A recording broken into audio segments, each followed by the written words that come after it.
ಇಟ್ಕೊಳ್ಳಿ ಮೀಸಲಾತಿಯನ್ನು.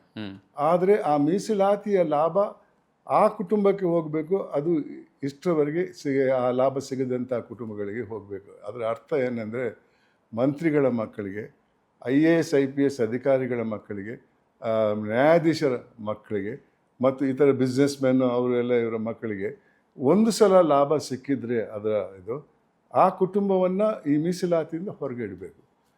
ಇವಾಗ ನನ್ನ ಸಮುದಾಯದಲ್ಲಿ ಒಬ್ಬ ವ್ಯಕ್ತಿ ಮೀಸಲಾತಿಯ ಲಾಭ ಪಡೆದಿದ್ದರೆ ಅವನ ಕುಟುಂಬದ ಎಲ್ಲ ಸದಸ್ಯರು ಮತ್ತೆ ಮೀಸಲಾತಿಯಿಂದ ಹೊರಗಿರಬೇಕು. ಯಾಕಂದರೆ ಅವರಿಗೆ ಅಂಥ ಅನ್ಯಾಯ ಆಗಿಲ್ಲ. ಅವ್ರ ಮಕ್ಕಳಿಗೆ ಕೋಚಿಂಗ್ ಕ್ಲಾಸಿಗೆ ಹೋಗ್ತಾರೆ, ಬೇರೆ ಟ್ರೈನಿಂಗ್ ಸಿಗ್ತದೆ, ಎಲ್ಲ ವಿಚಾರದಲ್ಲೂ ಅವ್ರ ಮೇಲ್ಮಟ್ಟದಲ್ಲೇ ಇರ್ತಾರೆ. ಅಂಥವ್ರಿಗೆ ಲಾಭ ಯಾಕೆ? IAS ಅಧಿಕಾರಿ ಮಗ, ಒಬ್ಬ ನ್ಯಾಯಾಧೀಶನ ಮಗ, ಒಬ್ಬ ಸಕ್ಸಸ್ಫುಲ್ ಪಾಲಿಟಿಷಿಯನ್ನ ಮಗ ಇನ್ನೂ ಆ ಮಟ್ಟಕ್ಕೆ ಬರದೇ ಇದ್ದರೆ ಆತನ ಬರಬಾರ್ದು. ಆತ ಈ ಸೆಲೆಕ್ಷನ್ ಅನ್ನೋದೇ ಅದಕ್ಕೆ ಉತ್ತಮರನ್ನು ಚುನಾಯಿಸಕ್ಕೆ ಮಾಡಿದಂಥ ಒಂದು ಸೆಲೆಕ್ಷನ್ ಸಿಸ್ಟಮ್ ಇದು. ಅದರಲ್ಲಿ ಎಕ್ಸೆಪ್ಷನ್ ಯಾಕೆ? ಹೌದು, ಎಕ್ಸೆಪ್ಷನ್ ಬೇಕಂದರೆ ಅತಿ ಚಿಕ್ಕ ಮಟ್ಟದಲ್ಲಿ ಇರಬೇಕು. ಅದು ಯಾವ ರೀತಿ?